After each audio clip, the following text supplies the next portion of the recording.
Praise the lord. 2వ దినవృత్తాంతము గ్రంథం 7వ అధ్యాయం 14వ వచనం. ఆకాశము నుండి నేను వారి ప్రార్థనను విని వారి పాపమును క్షమించి వారి దేశమును స్వస్థపరచుదును. ప్రభువు తన భక్తుడైన సొలొమోను ప్రార్థన చేసినప్పుడు ఇస్తున్న జవాబిది. నేను ప్రార్థన వినే దేవుడను, క్షమించుటకు సిద్ధ మనసు గలవాడను. అంత మాత్రమే కాదు, మనుషులను దేశములను స్వస్థపరిచేవాడను.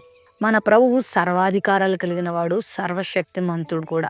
అయితే ఎప్పుడు ఆయన పనిచేస్తాడు అని అంటే, నా పేరు పెట్టబడిన నా జనులు తమను తాము తగ్గించుకోవాలి, చెడు మార్గాన్ని విడవాలి, నన్ను వెదకాలి, ప్రార్థన చేయాలి.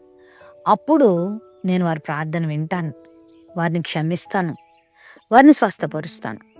ఈ ఉదయకాల సమయంలో పాపముల చేత, తెలియని బలహీనతల చేత, అపరాధాల చేత నలిగిపోతున్నావా? పాపం చేసేసి దాని పర్యవసానాలకు తల్లడిల్లిపోతున్నావా?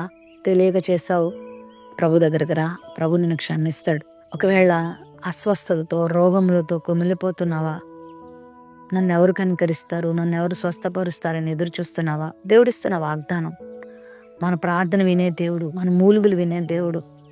దావీదు జీవితంలో ఒకసారి పాపం చేశాడు. అయితే ఆ పాపాన్ని ప్రభు దగ్గర ఒప్పుకున్నాడు.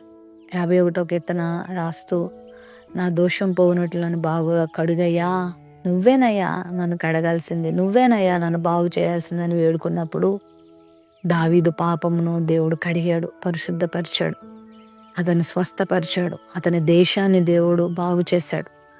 నువ్వు కూడా ప్రభు దగ్గరకు వచ్చి నీ పాపంని విడిచిపెట్టి, నీ చెడు మార్గమును విడిచిపెట్టి దేవుని దగ్గరకు వచ్చి బ్రతిమలాడుకుంటే, ఆయనను ప్రార్థన చేసుకుంటే దేవుడు గొప్ప ద్వారాలు నీ కొరకు తెరుస్తాడు. నీకు అసాధ్యమైనది ఏది ఉండకుండా దేవుడు చేస్తాడు. నువ్వున్న దీన స్థితి నుండి, నువ్వు ఉన్నటువంటి బాధాకరమైన స్థితి నుండి నీ ప్రభుని లేవనెత్తాడు. అనేకులకు ఆశీర్వాదకరంగా చేస్తాడు. కృంగిపోకు, దిగులు పడకు.